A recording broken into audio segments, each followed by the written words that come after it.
반갑습니다. 도시건축가 이현우입니다. 오늘도 재미있는 용산 재개발 이야기. 저는 용산 전문가입니다. 소규모 재개발 사례를 통해서 소규모 재개발에 대해서 이제 설명드릴게요. 소규모 오답니다. 이해하시기 바랍니다. 수정사 없습니다. 그냥 갑니다. 바빠서요. 용산 전자상가를 통해서 소규모 재개발에 대해서 설명을 드리겠습니다. 용산 전자상가 개발 아시죠? 국제 업무지구에 바로 붙어 있습니다. 그래서 규모가 장난이 아니죠. 그래서 용산 전자상가 규모가 국제 업무지구의 한 4분의 1 수준이 됩니다. 그래서 이 면적이 장난이 아닙니다. 이게 완성이 됐을 경우에는 엄청난 이 시너지 효과가 있는데, 이제 문제는 뭐냐면, 이게 규모가, 이게 뭐 7만 평 이런데 이게 되겠어? 되겠어? 이 거대 규모? 건물만 해도 건물이 20동이 뭐 난리도 아닙니다. 이게 완성이 되려면, 30년도 더 걸리겠다. 이게 뭐 틀린 얘기는 아니야. 틀린 얘기는 아니야. 근데 이제 문제는 뭐냐면, 이거를 얼마나 빨리 쉽게 5년 아니면 10년 안에 완성할 수 있는 방법이 뭐냐? 그게 소규모 재개발 개발의 포인트가 있습니다. 그래서 제가 소규모 재개발에 대해서 오늘 강의를 드리는 건데 아주 중요한 시간이니까 잘 들으세요. 용산 국제업무지구 여기 보시면 좋습니다. 이 국제업무지구 연계, 용산역과 연계해서 여기 낮은 선인, 그다음에 전자랜드를 다 이런 식으로 개발을 하겠다. 근데 이게 언제 하냐고. 규모가 너무 커. 심지어는 창의적 디자인을 한다면 용적률을 1000%까지 주고 높이 제한도 됐습니다. 원효로 일대가 지금 120m까지 됩니다. 120m면 40층까지 가능한 이제 법적 제도화는 돼 있는데 이거를 언제 하냐고. 그래서 아이디어가 낸 게 뭐냐면 각자입니다. 묶는 거 아닙니다. 묶지 마. 우리는 자꾸 거대 단지를 만들려고 자꾸 붙이잖아요. 그게 아닙니다. 붙이면 안 돼. 붙이면 말도 많고 탈도 많아. 언제 하냐고. 그러니까 각자 갈 길을 가자는 겁니다. 보시면 원효상가, 전자랜드 별관 여기 보시면 요 사거리에서 중심적으로 이제 말씀을 드릴 건데 낮은 10, 11동, 12, 13, 14, 15 요 네 개를 묶어서 하나로 해. 언제 하냐고.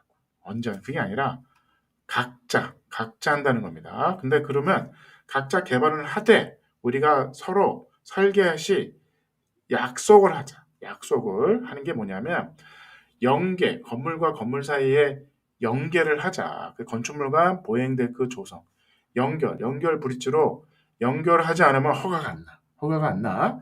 지하도 연결하지 않으면 허가가 안 나. 그 기준을 만든다는 거죠. 그러면 그 레벨을 맞춰야 되잖아요. 그래서 그것도 해발 고도를 기준으로 해서 높이 6층 정도에서 다 연결을 시켜요. 그러니까 모든 건물의 6층에서는 이 모든 건물의 그 단지, 여기서부터 선인상가 여기서부터 이 전자랜드까지 6층은 다 갈 수 있는 거야. 그러니까 내가 어느 건물에 몇 건물에 어디를 14층을 가고 싶어 그러면 6층으로 내려가서 연결해놔서 6층에서 다시 올라가면 되는 거죠. 다시 내려가든지 아니면 여기서 용산역에서 쭉 가서 이것도 6층 높이겠죠. 용산역 가서 여기서 걸어가서 6층이죠. 이 건물의 6층에서 그냥 20층을 올라가면 된다. 이게 아주 중요한 겁니다. 그래서 우리가 이 용어가 제가 강의 중간에 계속 많이 나옵니다. 그래서 간단하게 설명드리면 이거를 슈퍼 데크라고 합니다. 슈퍼 데크라고 제가 이름을 지었어요. 그래서 여러분들 슈퍼 데크 건물과 연결해서 한가까지 가네? 이거를 슈퍼 데크라고 보시면 됩니다. 어렵지 않죠? 이걸 연결해서 시너지 효과를 만들겠다는 거죠. 그래서 각자 개발을 하되 이거를 연결할 거니까 하나의 건물체니까 거대한 한 단지로 설계를 해라. 그럼 언제 연결하냐고. 나는 나 혼자 질 거야. 나 혼자 짓죠. 같이 지면 너무 오래 걸려. 각자 갈 길을 가라고. 각자 도생해. 나 혼자 졌어. 나 혼자 졌는데 이 건물이 언제 연결이 되냐? 이 건물이 연결할 때 연결이 되는데 나는 준비는 해야 돼. 그 슈퍼데크도 만들어야 되고 브릿지도 어느 정도 뽑아놔야 돼. 뽑아놓고 옆집이 연결할 때 그 브릿지를 연결하겠다는 거죠. 그러면 이 낮은 11동이 이제 건물이 완성이 됐어. 완성이 되는데 브릿지가 닫혀 있는 거죠. 닫혀 있는 거죠. 이런 개발은 도쿄역 그 업무지구 옆에 단지를 할 때 사례가 있습니다. 제가 10년 전에 갔는데 지하가 다 연결이 안 돼 있어. 가다가 멈춰 있고 되게 불편했습니다. 근데 결국은 지금 가보시면 하나의 지하로 다 연결이 돼 있다. 이렇게 하는 방식은 왜 그러냐? 재개발을 빨리 해라. 빨리 하는 방식 중에 하나입니다. 그래서 지금 살색을 보시면, 살색이요. 주황색이야, 살색이야. 살색을 보시면, 살색이 그런 슈퍼테크야. 슈퍼테크를 통해서 국제 업무지구도 연결하고, 국제 업무지구에 그 슈퍼테크가 있습니다. 슈퍼테크를 통해서 한강도 가고, 용산역도 가고, 마음대로 다닐 수 있는, 그러니까 스카이 브릿지 같은 거예요. 그런 식으로 유기적으로 하나의 단지처럼 만들겠다. 용산 전자상가로 하는데 용산 전자상가에 무슨 건물 이렇게 표시가 되겠죠. 여기 갖다 잘못하면 길을 잃을 수도 있습니다. 그런 식으로 하나 유기적으로 하겠다는 거죠. 그렇다 그러면 요 하나만 볼게요. 요 하나 낮은 상가 10동 11동의 땅 면적이 도대체 몇 평이야? 그래도 한 2,000평 되는 거 아닙니까? 아닙니다. 800평밖에 안 돼. 주소는 신계동 28에 7번지인데 대지 면적이 800평이다. 800평에다가 800평에다 뭘 줘? 용적률이 949%입니다. 허가가 났습니다. 연면적은 13,500평이야. 밀도가 엄청나게 높아. 엄청나게 높습니다. 그래서 그게 중요하다고. 땅이 작지만 용적률이 높다는 거죠. 용적률이 1000%, 900%라는 건 아주 중요한 겁니다. 우리가 예를 들어서 거기 어디죠? 용산 저쪽에? 갑자기 이름이 생각이 안 나네. 그 규모가 큰 단지가 있어. 규모가 큰 단지가 있는데 커. 하나의 블럭이 3만 평 이래요. 3만 평. 한남뉴타운, 한남동 보면 3만 평이야. 그거 언제 하냐고요. 언제 하냐고. 이제 철거했습니다. 3지구 이제 철거에 들어갔는데 언제 하냐는 거죠. 그 다음에 용적률이 250%야. 250%야. 그러니까 규모는 큰데 용적률은 낮아. 그러면 밀도는 떨어지겠죠. 쾌적한 건 좋아. 근데 우리는 그게 중요한 게 아니잖아요. 우리는 사업성이 있냐, 돈을 벌 수 있냐가 중요하기 때문에 어떻게 보면 다른 얘기인데 용적률이 949, 그러니까 용적률이 높다. 그러니까 요 하나만 보시면 안 됩니다. 어떻게 보면 요 하나도 좋아. 하나도 좋은데 이게 심지어는 연계가 된다는 거죠. 그게 되게 중요하다. 요 네 블록을 볼게요. 800평. 요건 좀 크네. 1700평. 요거는 더 작아. 600평밖에 안 됩니다. 600평밖에 안 돼. 600평밖에 안 되는데 언제 하냐고.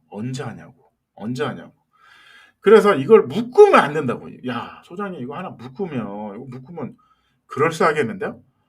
언제 하냐고. 치고받고 싸우고 30년 걸립니다. 그게 아니라 각자 갈 길을 가. 묻지 마. 각자 갈 길을 간 다음에 연계하면 돼. 연계 설계가 되죠. 얘는 5년 걸려. 얘는 10년 걸려. 얘는 몰라. 내부적으로 문제가 많아서 30년이 걸렸어. 근데 얘는 완성이 됐잖아. 완성이 됐고 세 개는 연결이 됐잖아. 언젠간 연결이 되겠지. 그러면 시너지가 효과가 있고 이 자체가 용적률이 높아서 사업성이 있다. 그게 중요한 겁니다. 이렇게 완성이 되겠죠.